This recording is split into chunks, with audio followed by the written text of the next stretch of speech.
My next guest is widely regarded as Britain's first teen idol.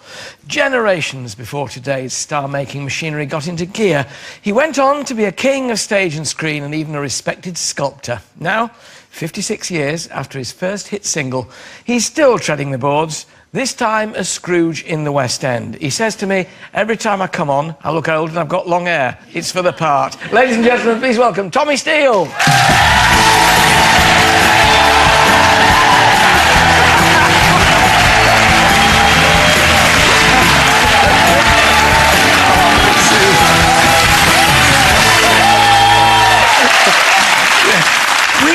We don't know how you really look. You only show us every time I come on the show, I'm doing Scrooge. Yeah, I know. With the long hair. It's not really like the arm. Usually I got it shorter. But... Is it short? Now, the great thing is, Tom, I mean, you've got this record. You're going into the London Palladium.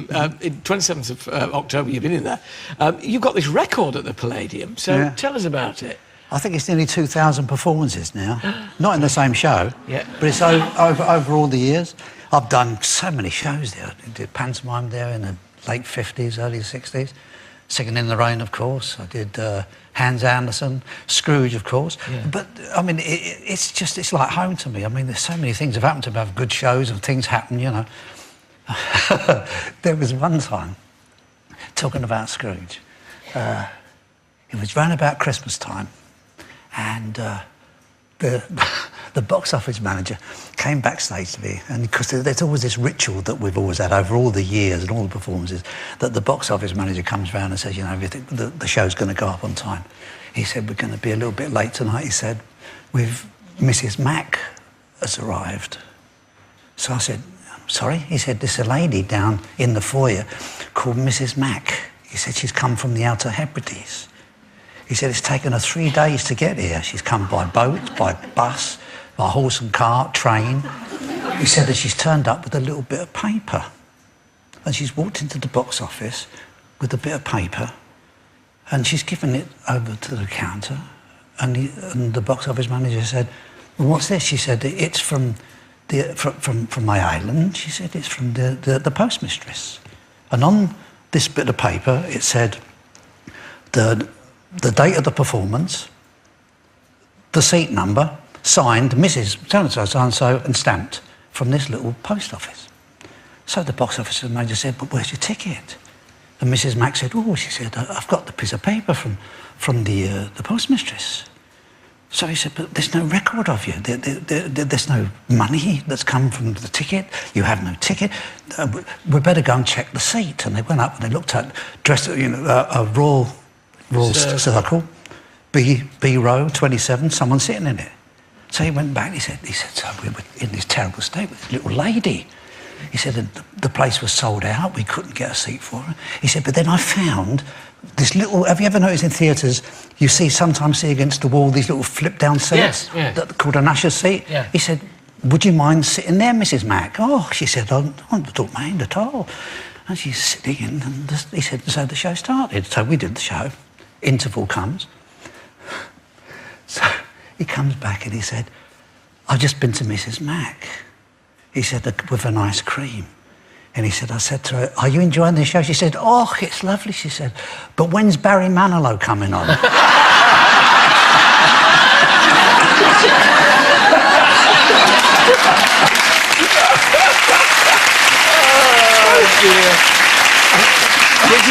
This is taking the second half. I'll tell you what I did find this time, which amused me, because it's the 60th anniversary of the James Bond novels being written. It must be a little bit late, actually, because this one was in 1961, Thunderball. I know what you're going to say. There's a quote in Thunderball, Ian Fleming.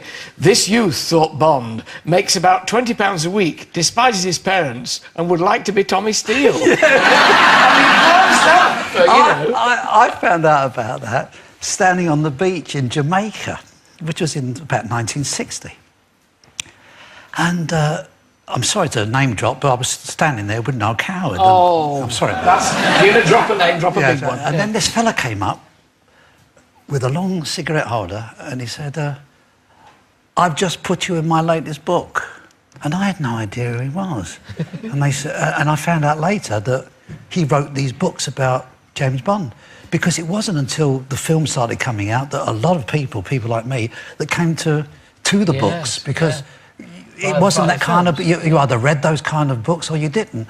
But him telling me that I was in his book didn't mean a lot until I saw Thunderball and realised that I was in it. Yeah? Tom, I always feel terribly guilty when I interview you, because we talk about yourself, but also I also want to know about the amazing people you met. I mean, we talked last time about working with Fred Astaire and with Gene Kelly, and now you come out with Noel Coward. So what was your encounter like with Noel Coward? Well, Noel Coward, he was wonderful. He used to come up with some great lines. I mean, you've heard some of the great Noel Coward lines. I mean, the famous story about Noel was at the coronation of the Queen in 1953. He's standing on the balcony of this baronial hall as the procession went by, and the Queen of Tonga, who was probably about 50 stone, was sitting there in the coach. It was open, and sitting next to her, because it was raining, was this little Foreign Office man with a little moustache, bowler hat, holding an umbrella over her. And someone turned to Noel Coward and said, "Who's that with the Queen of Tonga?" And he said, "Her lunch."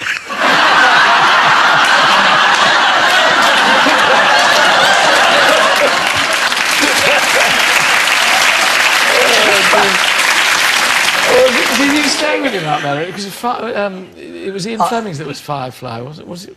No, he was Firefly. No, was Firefly, wasn't it? Yeah. And I forget what... GoldenEye was Ian Fleming one, yeah. And I was Point of View. We had a little house there called Point of View. Happy days. I mean, you look back, you're still going strong. Do you still sculpt? Do you still... as the artist, you still go... Yeah, How does your year pan out? I mean, presumably not quite as frantic as it was, because it must take a long time to grow your hair, apart from... Exactly. Well, half the year is taken up with Scrooge, of course, because, there's the rehearsals and the auditions to go through. But most of the time, I sit and I write or I draw or paint some stuff. I don't stick to a pattern. It's just that it's mostly exercise, enjoy myself, look at a lot of... I love television, of course, and I write, as you say, I paint and I sculpt. Secret of a long life, keep active. Well, good luck with your run at the London Palladium, notching up even more dates there to make you one assailable in terms of holding the record. And I can't wait till next year to let my hair grow and to talk about Scrooge again. You might come on in the middle when he got it short, then we'll believe you. Ladies and gentlemen, Tommy Steele.